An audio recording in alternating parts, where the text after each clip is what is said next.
할렐루야, 성경 통독 281일째입니다. 오늘은 히브리서 1장에서 4장까지 살펴보도록 하겠습니다. 히브리서는 독특한 그런 서신입니다. 왜냐하면 그 저자를 알지 못하기 때문입니다. 저자를 알지 못하는데도 불구하고 이것이 정경에 포함된 것은 그 내용이 아주 우수하기 때문입니다. 원래 서신서는 21권입니다. 그 중에 13권은 바울서신, 7권은 공동서신입니다. 그리고 나머지 한 권이 히브리서인데 이 히브리서는 어떻게든 분류를 하지 못하는 것입니다. 저자를 알지 못하니 독특하게 그렇게 위치를 가지고 있으면서 그냥 히브리서 고유의 그런 특색을 나타내고 있는 것입니다. 히브리서는 초창기 사본에 보면 히브리인에게라는 그런 부제가 붙어 있었습니다. 그래서 히브리서라는 이름을 가지고 있죠. 전체적인 그런 내용을 보면 히브리인들, 특별히 이스라엘 사람들 중에 그리스도가 얼마나 위대한지를 그들에게 설명해 주고 있는 것입니다. 특별히 처음엔 유대교인이었다가 그리스도인이 되어서 핍박받고 있는 그런 이스라엘 사람들, 히브리인들에게 그리스도가 얼마나 훌륭하고 위대하신 분인지를 설명하고 있습니다.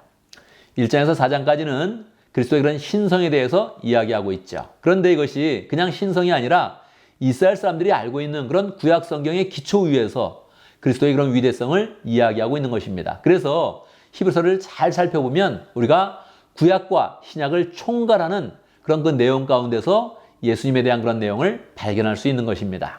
1장에 보면 2절에 이 마지막 날에 아들을 통하여서 하나님께서 우리에게 말씀하셨다 하는 그런 그 내용이 기록되어져 있습니다. 그전에는 선지자를 통해서 말씀하시고 모세를 통해서 말씀하셨는데 이제 마지막 날에 예수님을 통하여서 우리에게 계시를 주셨다 그렇게 설명하고 있는 것이죠. 그런데 이 예수가 누구냐? 만물의 상속자로 하나님께서 삼으셨다 그렇게 이야기하면서 이 모든 그런 그 만물이 그를 통하여서 다 지어졌다. 온 세상은 다 예수님을 통해서 지어졌다. 그렇게 이야기하고 있는 것입니다. 3절에 보면 독특한 그런 표현이 나오죠. 그는 하나님의 영광의 광채시요. 하나님의 본체이시다. 본체대로의 모습이시다. 그렇게 이야기하고 있습니다. 하나님의 그런 영광이 있다면 그 영광이 예수님을 통해서 나타난다는 것입니다. 하나님의 본체가 있다면 그 모습은 예수님을 통해서 나타난다는 것이죠. 그래서 예수님의 위대성이 지금 구약 성경을 잘 믿고 있는 그런 히브리인들에게 지금 잘 설명되고 있는 것입니다. 특별하게 5절에 보면 너는 내 아들이다. 내가 오늘날 너를 낳았다. 시편 2편에 있는 그런 그 말씀이죠. 이런 말씀을 절대 천사에게는 적용하지 않는다는 것입니다. 이런 구약 시편의 그런 그 말씀을 반드시 예수님에게 적용해야 한다는 것이지요. 6절에 보면 자기의 맏아들을 세상에 보내실 때 하나님의 천사들을 모두 그를 경배하여라 하고 하나님께서 명령하셨다는 것입니다. 원래 이스라엘 사람들은 천세 숭배 사상이 있거든요. 그런데 그 천사들은 다 예수님을 경배해야 된다고 하나님께서 이미 명령을 하셨다는 것입니다.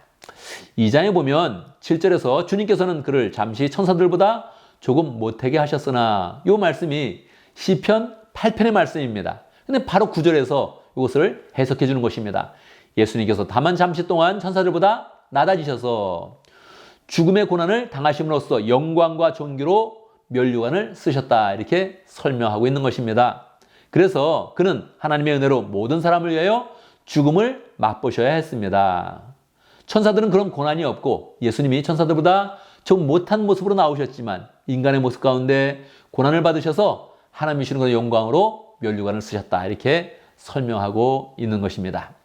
14절이 독특한 그런 구절인데요. 그것은 그가 죽음을 경험하심으로써 죽음의 권세를 쥐고 있는 악마를 멸하시고 이런 구절이 있습니다. 이 구절은 다락방 이단이라든지 레마 선교의 이단들이 잘 인용하는 그런 구절입니다. 예수님께서 이 땅에 오셨을 때 악마 즉 마귀를 멸하려고 오셨다 이렇게 설명하는 것이죠.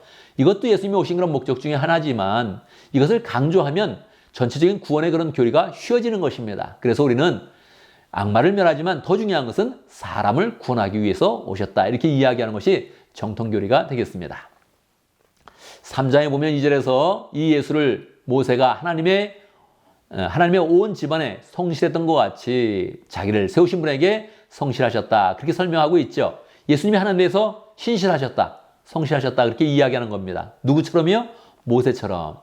우리는 모세를 그냥 가볍게 생각하는 그런 경향이 있지만 이스라엘 사람들에게는 신과 같은 그런 존재입니다. 그런데 모세는 하나님의 종으로서 하나님의 그런 집안에 충성을 하였고 예수님은 하나님의 아들로서 하나님의 그런 집안의 모든 그런 사람들에게 충성하셨다. 그렇게 설명을 하고 있는 것입니다. 모세와 격이 완전히 다르다 하는 것을 명확하게 나타내고 있는 것이죠.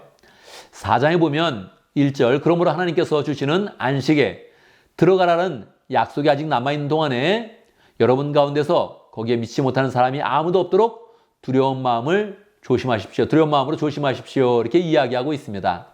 구약 사람들은 안식일을 너무 중요시 여기잖아요. 그래서 안식일을 지킨다 이런 그 개념들을 가지고 있는데 이 히브리서는 다시 안식을 설명해 주는 것입니다. 4절, 일곱째 되는 날에는 모든 일을 마치시고 하나님께서 쉬셨다 그렇게 말씀하셨는데 5절에 보면 시편 95편을 인용하면서 그들은 결코 내 안식에 들어오지 못할 것이다. 이런 구절이 있다는 거예요. 구약 성경에 이런 구절이 있다는 거예요.